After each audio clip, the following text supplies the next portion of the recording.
One of the biggest rumours that we have for 11th edition is that the Orks are going to be the main new narrative. And in this video, I want to discuss that a little bit more because what I'm hearing through the whispers is that we're going back to Armageddon. And that, for me, brings a whole thing to talk about. I want to talk about theories. I want to talk about characters who potentially could be involved. You've got Helbrecht, Grimaldus. The Blood Angels are apparently going to be jumping in and throwing down their swords. Yarrick is rumoured to return in. What if we're going to get loyalist Primarchs also fighting in this latest war of Armageddon? So let's jump in, let's theorize, let's talk, let's whisper, let's do everything, but most importantly, let's get waffling. Now, just so we're all on the same page, let's just talk about the actual rumour of Orks in 11th edition. And for those people who've been hiding under a rock for the past couple of months, over on my channel, we've been talking about the next edition launch box set. It's going to be Space Marines, and it's supposed to be versus Orks. The reason that it's supposed to be versus Orks is just like this edition, where it kicked off with the Tyranids invading the Segmentum Pacificus.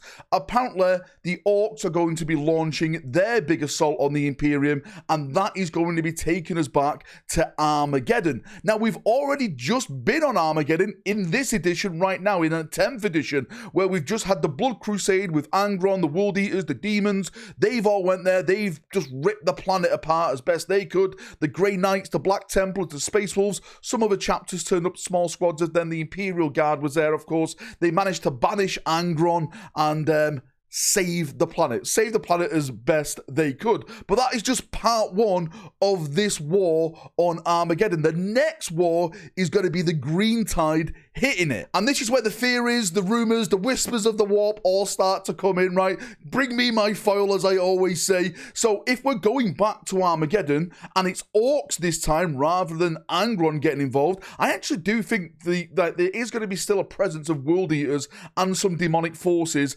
still on Armageddon. But the Orks, of course, they're going to turn up in a massive force. And the head of this massive force is none other than Gazskull, okay? He wants the planet back. For those people who don't know, Armageddon is actually Ulinor. That is the planet that the Orks see as their homeworld. It's their terror. So this is why the Orks are always drawn back to this planet. They want to take it over. They want that planet as their own. Now, if Gaz is coming into this, and of course he has a fleet which is unmatched in the galaxy at this moment in time. We're talking millions upon millions of Orks, ships, Dakar, everything you can think of descending onto Armageddon. And Armageddon is such a vital point for the Imperium, because if you lose Armageddon, that literally opens the door into the Segmentum Solar. It's literally a back door into our solar system, which could be a massive threat, of course,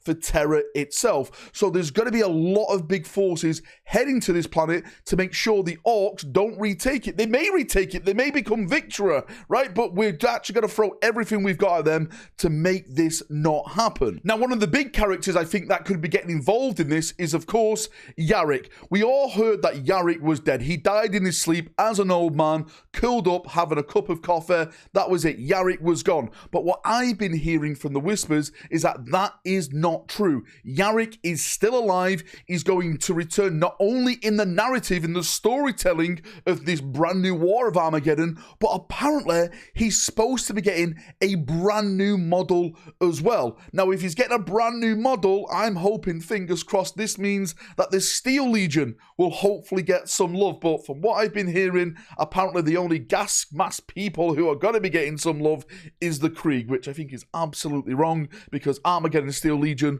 trump the Krieg any day of the week. I know a lot of people don't like that, but that is just a fact you'll have to live with. So if Yarrick gets a brand new model, he's going to be involved in the Armageddon story. Maybe he actually takes on Gazskull or starts leading some of the forces on Armageddon, and we get this like new savior type of Yarrick character, old man Yarrick, leading from the front lines once again. Of course, since the first battle that we've just had this edition, which involved Angron Helbrecht, Logan Grimnar, the Grey Knights. We've already got some big characters already based on Armageddon right now. So you've got the Black Templars, you've got the Space Wolves, the Grey Knights more or less have left now after like the demon shenanigans and stuff like that. There's a whole different video to talk about that. But you've got some big characters from other chapters there. One of the other big rumors that we've been hearing about is that the Blood Angels are supposed to be getting involved in this as well. Right now, most of the Blood Angel forces are on the other side of the Imperium, so maybe they do send like a small task force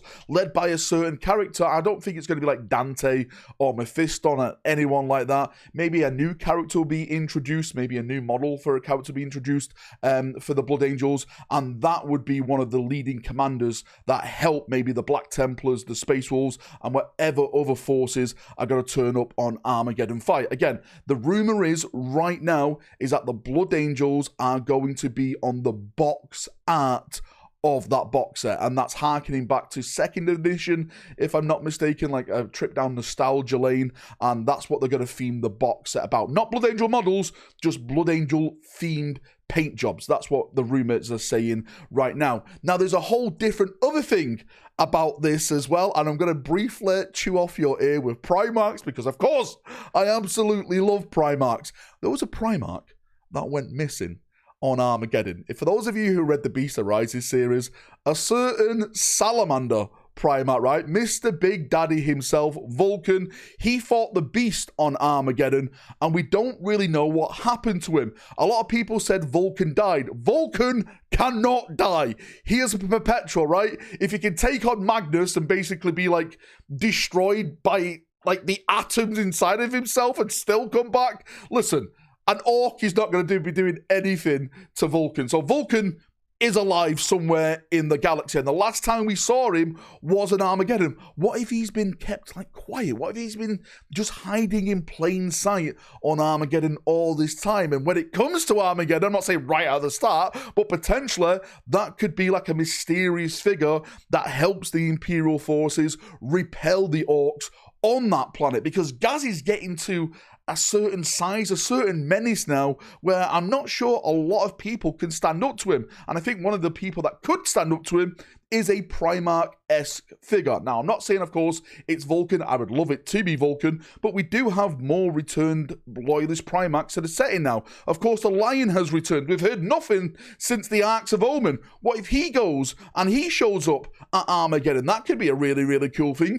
Gilliman could actually get off his butt, right, and actually do something rather than writing stuff down, and he could join in the fun, and he could take part in Armageddon. I would love to see a Primarch face Ghazghkull. If a Primarch did face Ghazghkull, the Lion or Gilliman, do you think Ghazghkull would have a chance? As an Imperial player, I'm probably going to show my bias right now.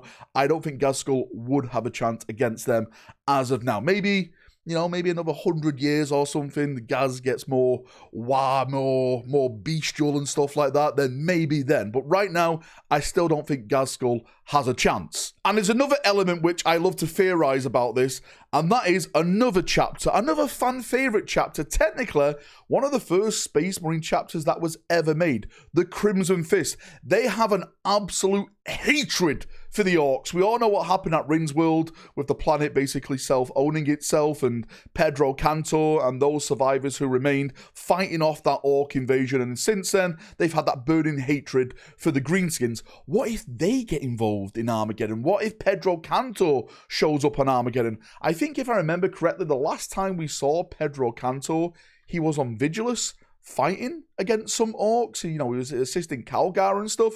But what if now he actually sends his forces and himself to that planet? In the brand new encyclopedia book, it's more or less stated that the Crimson Fist have been rebuilt. They've rebuilt themselves with the Primaris gene seed that Gilliman gave them. So all the forces that they lost on Rindsworld have now been reinforced. So they're probably going to be at a chapter strength once again to start taking the fight to the enemies of the Imperium. And I say this one more time, from the whispers, from the rumors, for everything that we always talk about, I've been hearing that Pedro Kantor is getting a brand new model. If there's one thing, if you bear with me, I'm just going to pop to the side of the screen here. Boom, I'm back. Look at that, the power of editing. So this is the brand new Imperial Fist decal sheet, and on that, they did new Crimson Fist decals. And I personally think, again, just me, that this is all in preparation for a mini